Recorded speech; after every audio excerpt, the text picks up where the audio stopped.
All right, what is going on, people? You know the drill. That sound is the Unfiltered band, which means, yes, another episode of Unfiltered coming your way.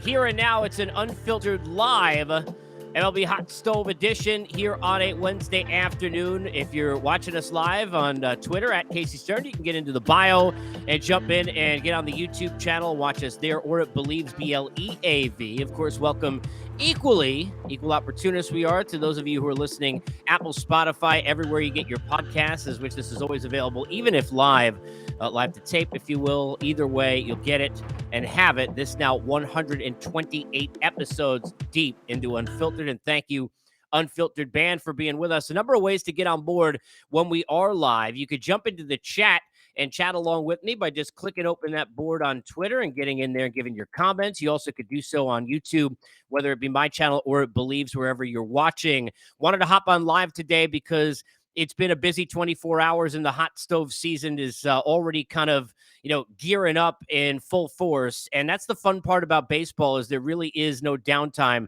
There's no such thing as an off season. And we've seen that take place again here this year. We've seen it in the last 24 hours where we've already had a couple of big names, one going elsewhere while staying in the state of California, and Tyler Anderson, one staying in New York, and Anthony Rizzo. Had a couple accept the qualifying offer, including Martin Perez and Jock Peterson. And then today we had the big trade of Toescar Hernandez, who's moving on and headed towards Seattle. Eric Swanson and a prospect back the other way. We'll get into that deal. We'll talk about a number of things here on this show. As always, we're very happy to and honored to be presented by our good friends at Bet Online. Basketball is back. Bet Online remains your number one source for all your sports betting needs this season. Latest odds, team matchup info, player news, and game trends over at Bet Online. So you need source for all your sports wagering information. Bet Online's got live betting, free contests, and giveaways all season long. It's always the fastest and easiest way to bet all your favorite sports and events, whether it's NFL, NBA, NHL, MMA, tennis, boxing, or even golf. Simple, just head over to betonline.ag. That's betonline.ag to join. Get your 50% welcome bonus with your first deposit. Make sure to use the promo code BELIEVE, that's BLEAV, to receive your rewards. It's Bet Online, where the game starts, as we get started, not in the hot stove, but hot off the presses on the injury front and the unfortunate news with Bryce Harper in Philadelphia. As it came out today, Dave Dombrowski talking about that it'll be UCL surgery. They're not sure yet till they get a look and get in there whether or not it will necessitate Tommy John, which, remember, people freak out, is different for a pitcher than it is for an outfielder, especially one like Bryce, who was DHing the last time we saw him for the last couple of months anyway. So you're not looking at throwing arms and things of that nature, unless you're worried about his outfield play, which would take longer in terms of if it was Tommy John surgery. But Dave Dombrowski saying they're not going to know really the full extent of the damage or the details as far as the timetable and what to look at, how deep into 2023 for Bryce, that he'd be out until they get a look and get in and see in the elbow and see how bad it is. But tough news for the Philadelphia Phillies for Bryce Harper. Yeah, again, we've seen him, rise back to becoming an MVP caliber talent in Philadelphia, winning one, showing all the things you'd ever want in that stretch run that the Phillies made, and just how key he was and how clutch he was in the postseason in their run to the World Series, taking it to 6 games against a team in the Astros that had won 19 games, more than they had in the regular season, was certainly a much better team than they were.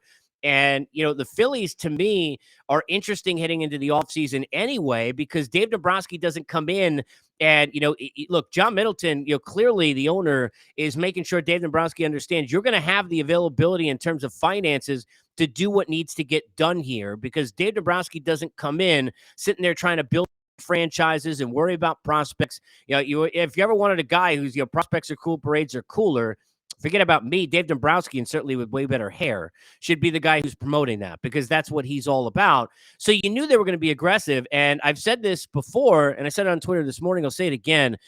I don't think there is a better matchup in free agency right now. We'll see what the impact will be based on, will the Bryce injury and how long he ends up being out in 2023 end up pushing even more so aggressively on the bats, even though with a guy like a Trey Turner, who I'm going to get to in a second, you're talking about a long-term deal, and that's just one season. But how much more aggressive will they be now to make sure to shore things up if they're going to lose Bryce, let's say, heaven forbid, for half a season? And again, I'm not trying to speculate. We don't know exactly the extent of it. Just because it's a UCL and there's surgery doesn't mean that when they go in there and dig in there that there's going to be as much work that needs to be done for it to necessitate Tommy John.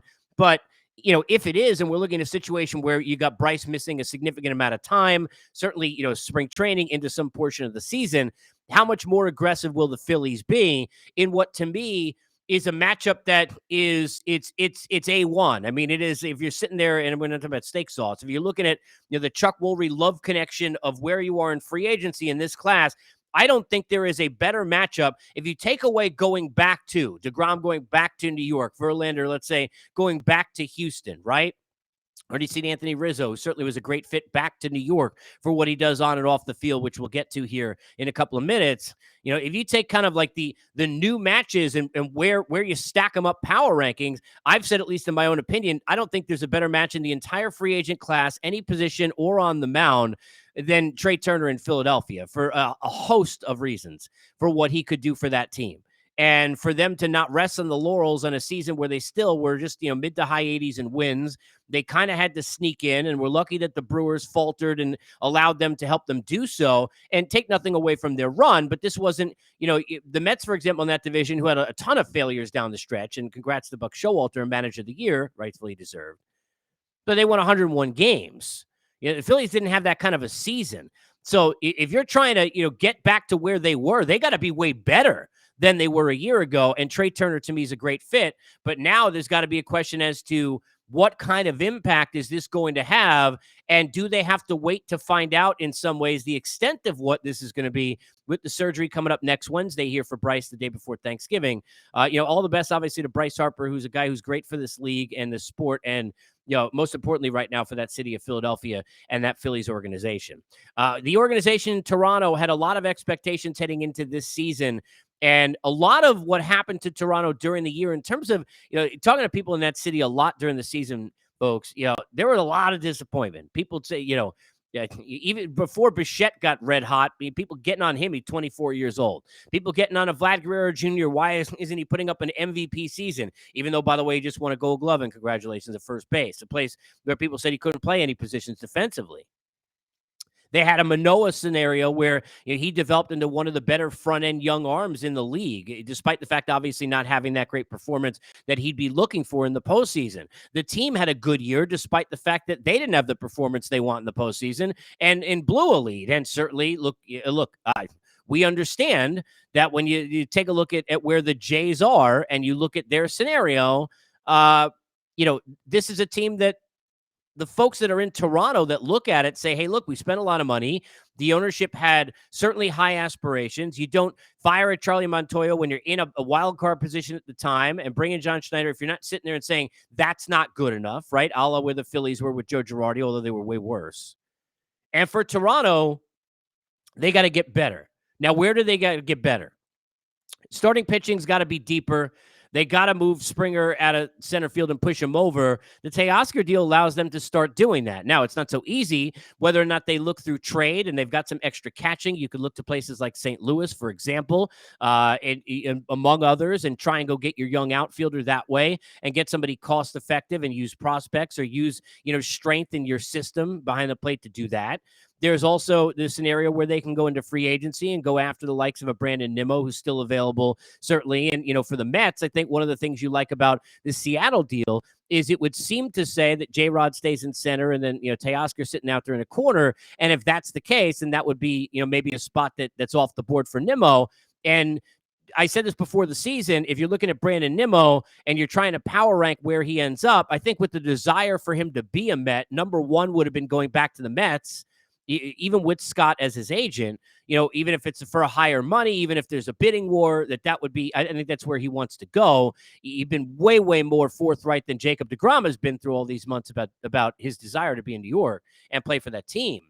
But that I thought St. Louis and Seattle were the other two spots. I said that here on the show about 3 weeks ago. Well, now Seattle, proximity to Wyoming being one of the reasons, the ability to sit there and play him, whether it's in center and left, to add an OBP guy at the top of the order. They need more guys who can get on base. They also needed thump, and Toescar Hernandez is a big-time move for them. Yeah, it's only 1 year of control. That's why you're only getting, if you're Toronto, Eric Swanson and the number 8 prospect in their system, and I don't know much about him, doesn't mean he can't be great.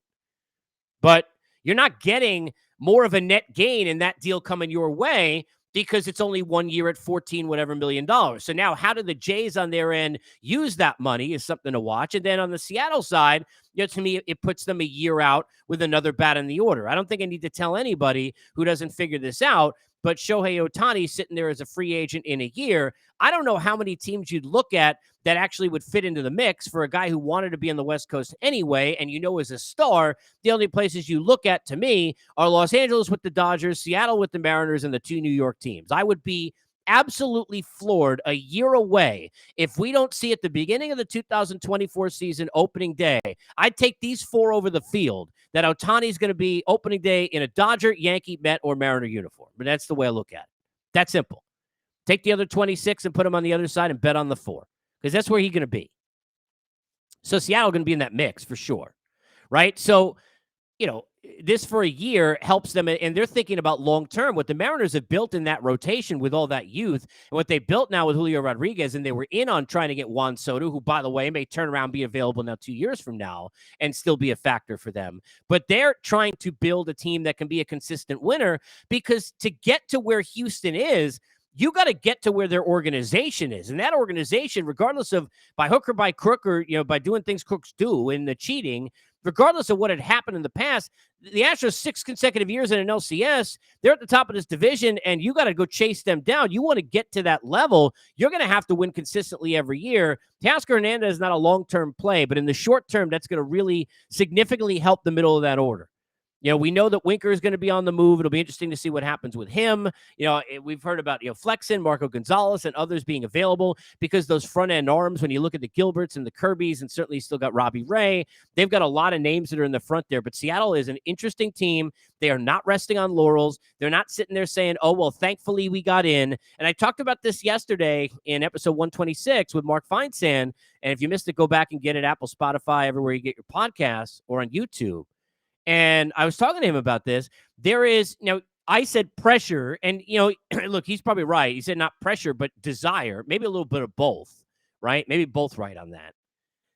But there's a pressure and a desire right now for teams like Seattle, teams like the Baltimore Orioles, teams that got in, that told a positive statement this year to say, this isn't it. This is what we're here for. We're trying to win at a high level. Well, now you got to push. Well, Seattle push it.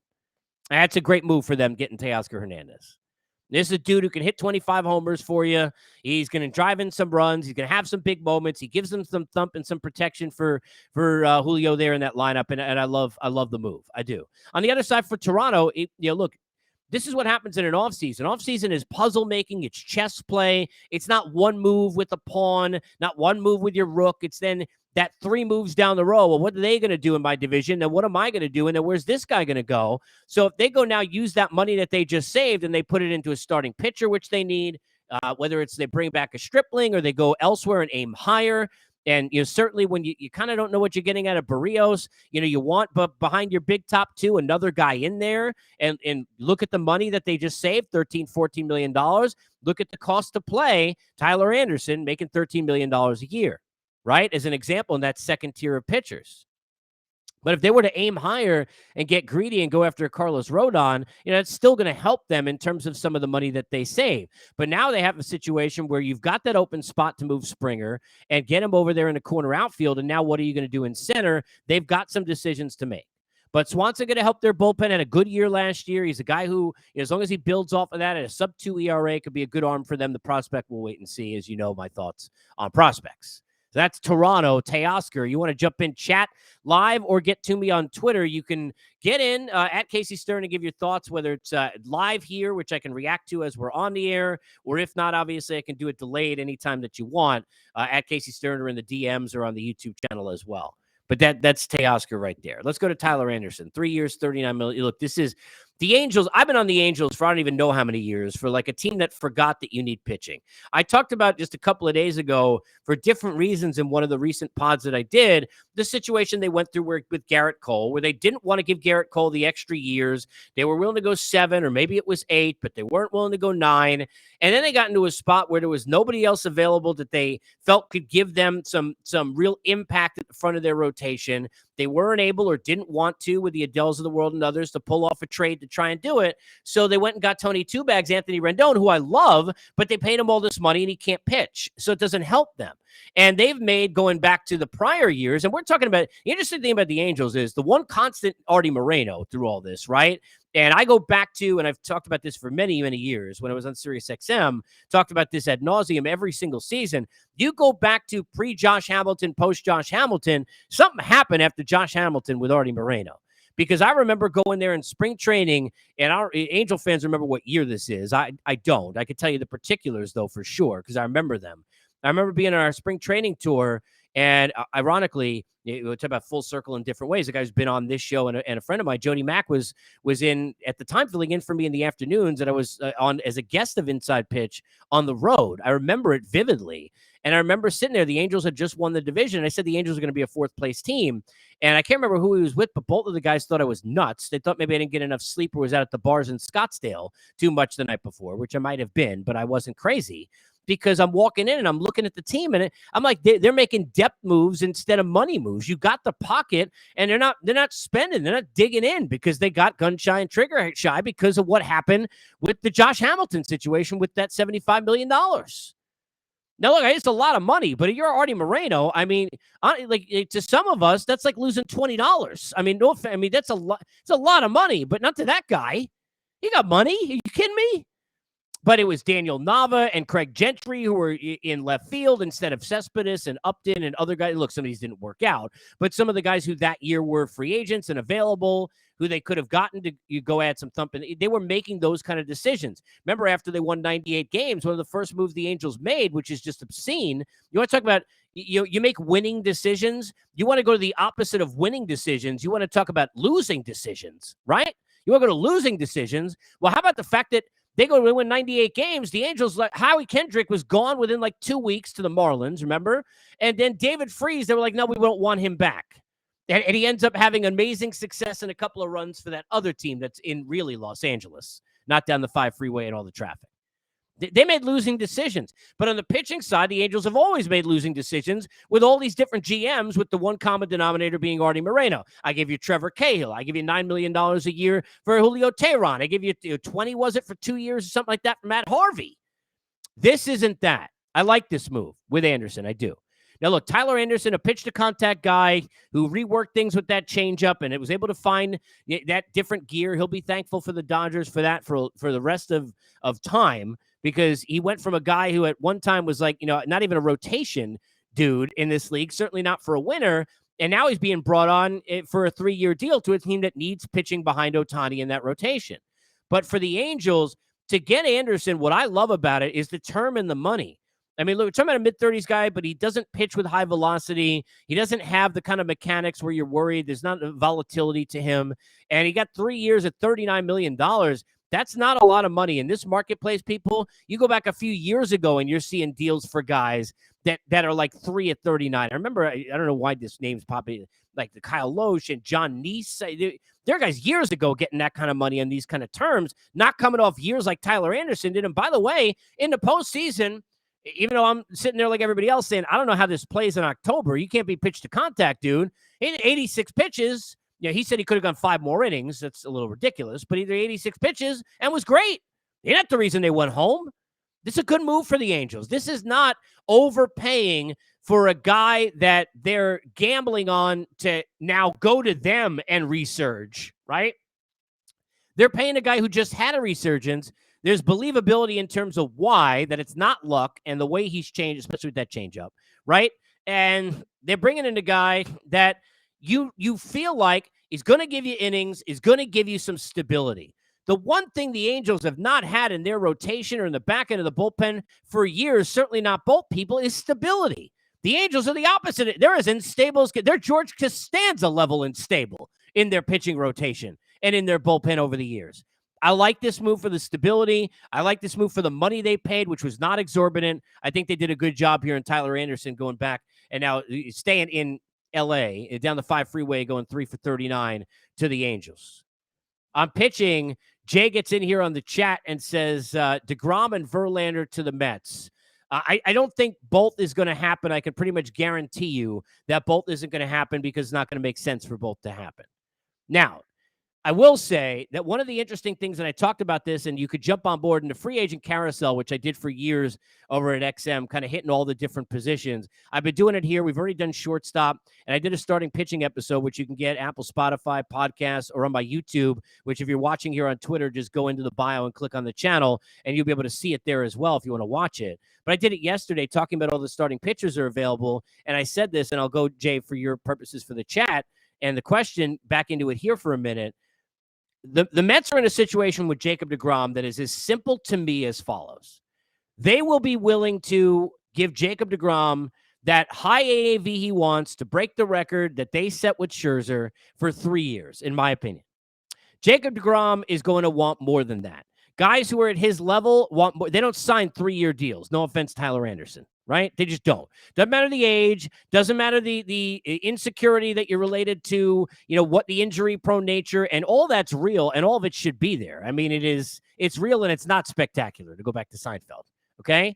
But if you're sitting there and you're looking at this from a perspective of deGrom, are you going to then take 4 years from Texas, where I love Bruce Bochy as much as anybody? I think they'll turn things around, but you may be in year 3 of a 4-year deal where I don't think you're getting anything out of that 4th year.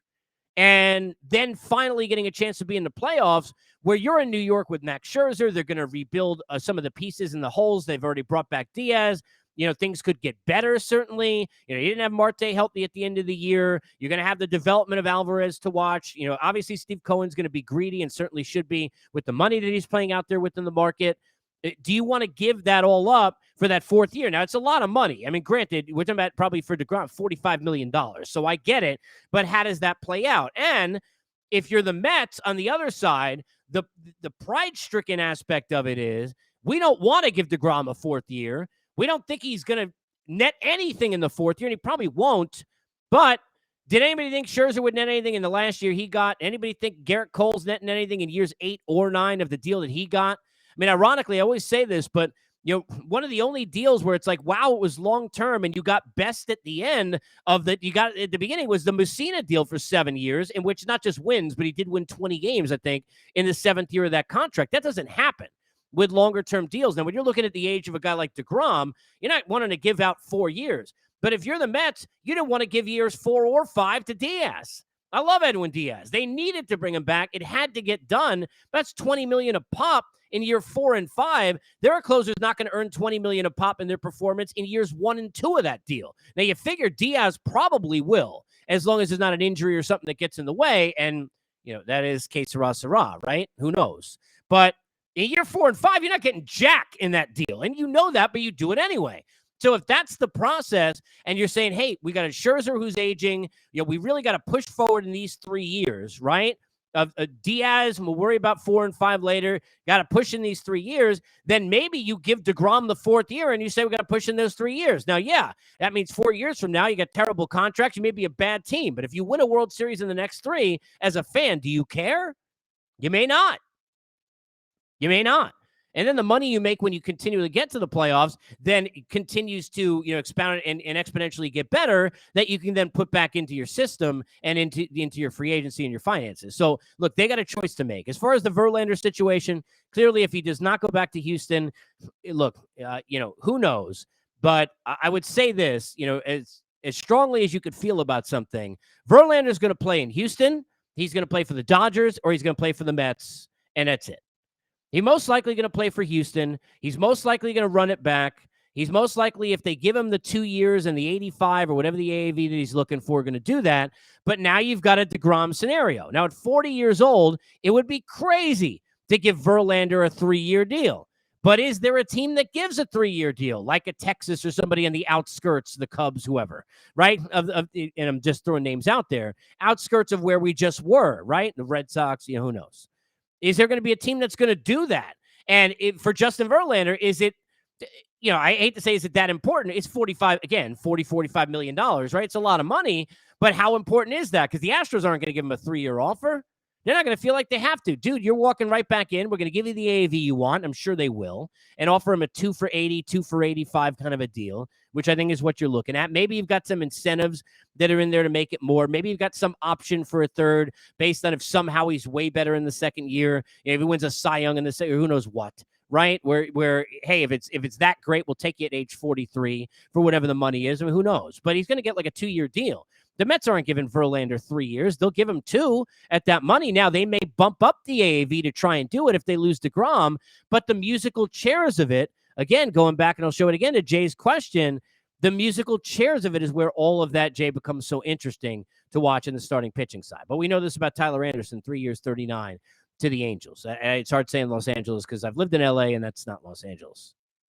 Back in New York, Anthony Rizzo, 2 years with that option, or what could be a buyout for $6 million. This had to happen. Houston, among others, named in the group of teams, and to me, it would have been a large group. San Diego would have been in that mix for sure. There were a number of teams where Anthony Rizzo could really be a factor. Look, I know the left-handers that they've got in Philadelphia, but you saw how bad first base was, and he's a guy who did some special things with Schwarber as a teammate in Chicago. I think Philadelphia could have maybe stepped up and been a team. Now it looks like, though, with the Harper injury, you may be back in that same situation with Philly, where you got to play Hoskins in the field or move him or do something with him, because Harper may come back and be a DH for a long period of time now, especially with the elbow issue. Right, when he first comes back. Not going to be throwing anywhere anytime soon in the outfield. But for me, this is a move that had to happen. Rizzo, the impact that he has on the field, defensively, at the plate, for a team that certainly sorely missed DJ LeMahieu and the high-level DJ LeMahieu, which they didn't get that last year when he was healthy. They didn't. They sorely missed Benintendi, who was starting to show all the things that he could add to the Yankees, and I think that'll be a guy they still heavily look at left field. They've already looked at Nimmo. There's a reason why they're looking at these guys, and the Yankees will be in on Nimmo too, because the Yankees are going to try and add some dudes that can get on base so that you don't have to lead off Aaron Judge. One of the reasons they had to do that is because there's no protection him in the order, and there's really they're nowhere where you're looking at danger outside Aaron. They need guys who can put pressure on the pitchers in terms of the at-bats. And Anthony Rizzo, one of the only other guys who was doing that, really, when he was healthy all year last year, every time that he was. And I think it's huge for them to have him back. It's a fair deal. Rizzo wanted to be in New York. And then the outside part of it, the part that's like, the extra, special sauce or icing on the cake or the cherry, what have you, is the fact that he's really close with Aaron Judge. Now, does that mean Aaron Judge definitely going to come back? No. Do you sit there and think to yourself, well, geez, Anthony Rizzo doesn't want to be a Yankee without Aaron Judge. Forget that they're friends. He doesn't want to sign with the Yankees if they're in, I'm playing out conspiracy theories with you here. I watch too much of the ID channel. But this is what I'm going to do, all right? Think about it this way. Anthony Rizzo jumped. He didn't have to. Once you don't accept the qualifying offer, Anthony Rizzo could have sat out there and, sat there and done the speed dating or the slow process of the dating and, swipe right or left on Houston and whatever other teams, San Diego, Philly. Those are just name a few that I think would have been in on it, right? And figure out what they want to do in Rizzo's camp and then wait to see what Aaron Judge does. The Yankees would have still taken him. They weren't going to say no. But for Rizzo to jump, and I know he enjoyed being a Yankee, for him to jump on a multi-year deal after not accepting the qualifying offer, that he knows he's going to get somewhere else as quickly as he did, yes, I think it's fair to say that he got a good feeling from Aaron Judge that Judge wants to be back in New York. Now, does that guarantee it's going to happen? No. Did Aaron Judge, say, here, I'll sign with you in blood. If you sign, I'll definitely be there? No, I doubt that. But I do think it is fair to say a lot of people were tweeting about Rizzo and the relationship, and it'll help Judge, and not tweeting about the part to me, which makes much more sense and is way more powerful for a Yankee fan. He's not jumping to do this if he doesn't think Aaron Judge is going to be with him on the team. Absolutely. I think you can connect those dots. We'll continue to connect all the dots in the hot stove season. I'll be with you live. We'll be with you on tape. We'll be with you in podcasts. I've had about 2 episodes out a day. We're hitting all the different positions. So there's a lot of ways to get to it. If you're on Twitter at Casey Stern, jump in the bio, hop on YouTube, get on the channel, watch all the different videos and all the episodes. We've got some special bonus stuff there as well.